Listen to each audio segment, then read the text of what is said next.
After Iran's retaliatory strikes against Israel on Saturday/Sunday morning, United States time, the Islamic Republic of Iran stated that they considered the matter settled. They considered all the attacks and retribution concluded. And while watching this unfold, I was taken back, way back, to January of 1991.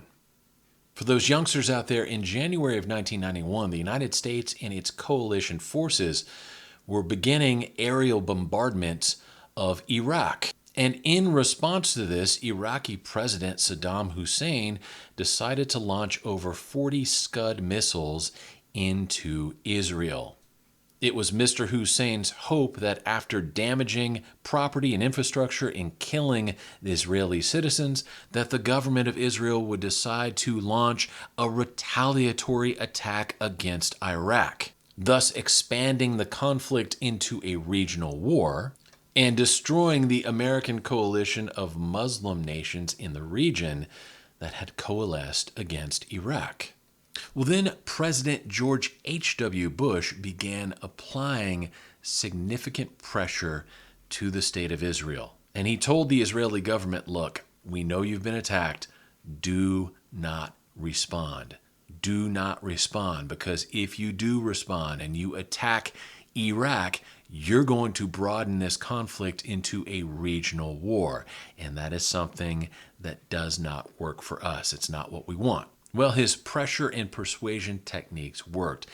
Israel did not respond. They showed immense restraint, and that restraint allowed the war to be successfully prosecuted against Iraq. The coalition held, and Iraq was defeated.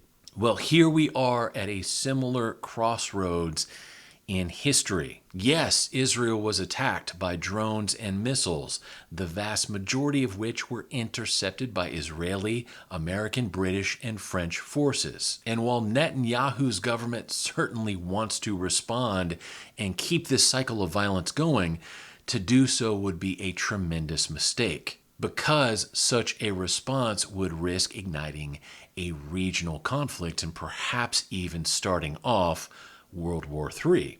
So just like George H.W. Bush did, what the administration needs to do now more than ever is not just ask Israel not to retaliate, but tell them not to retaliate. Use every bit of persuasion and pressure you have at your disposal to tell them to restrain themselves.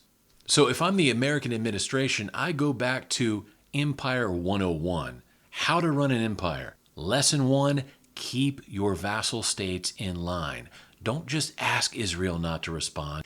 Tell them not to respond. Tell them to show restraint. And by doing that, we can reduce the tensions in that region, take everyone's temperature down a couple of notches, and see if we can put an end to hostilities. This is Kevin in Texas saying God bless each and every one of you. I'll talk to you later. Bye.